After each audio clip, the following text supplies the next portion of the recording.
This is going to be a progression to work on people who have issues with walking endurance, especially those that have some problems where they feel like they teeter side to side. If you have a history of hip weakness or hip pain, the treadmill is a nice place to start because you have two sides to hold on to.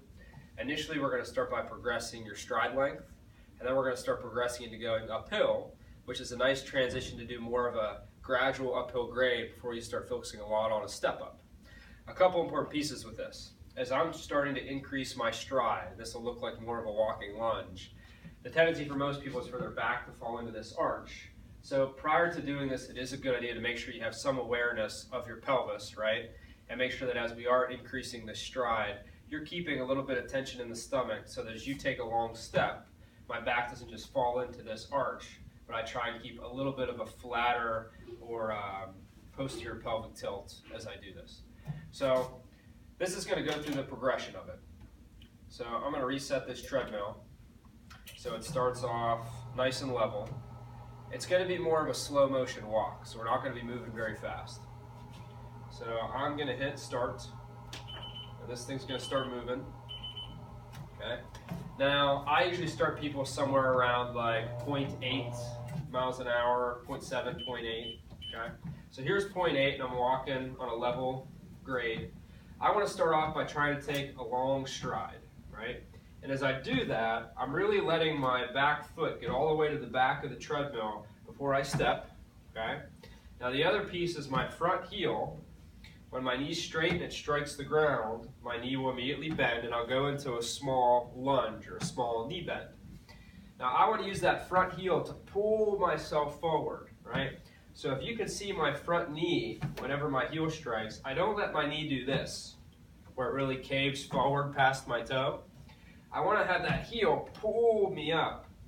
So that you see I advance my top thigh over top of my knee, right? And I use that heel to pull me forward and engages my glute and hamstring. Versus when I step, if I just let my knee cave forward, that's just me working my quad and putting pressure on the front of my knee, right? So I start off with this slow motion walk with the goal of holding on both sides, keeping my shoulders square, and really trying to take advantage of my glute and my hamstring pulling me through that stride. Now once I can do this well, let's say for somewhere in the 5 to 7 minutes, I have a couple options. I like to take people from here to more of an incline, right? So right now I'm level, maybe I would jump up to a 4% grade, right?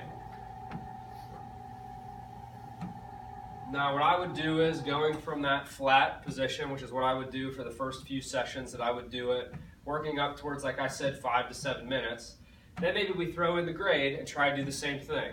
Try and work your way up to 5 to 7, even 10 minutes if you can. And then gradually you keep climbing higher and higher, and that grade simulates pretty much what you need to pull yourself up a step as you start going into a steeper grade. Now the other way to progress this, instead of progressing the grade, will be to start to take away hand support.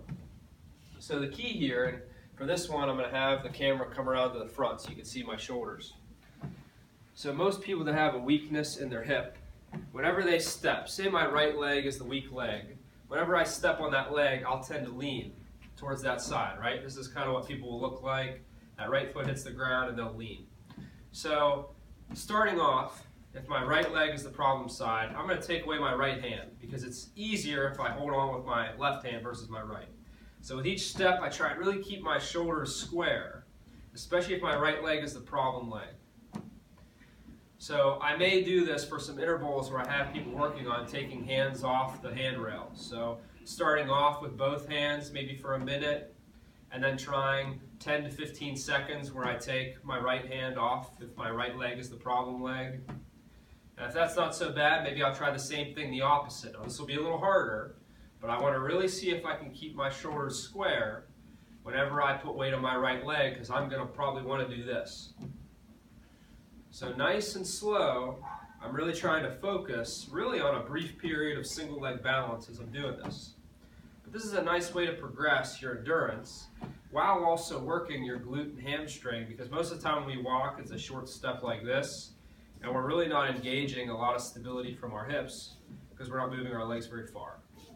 So this is a way to start progressing walking level, then starting to walk up a grade. Another option would be staying on the level to start and working on taking hands away. I do like to emphasize that long stride though as you're training this on the treadmill if you can.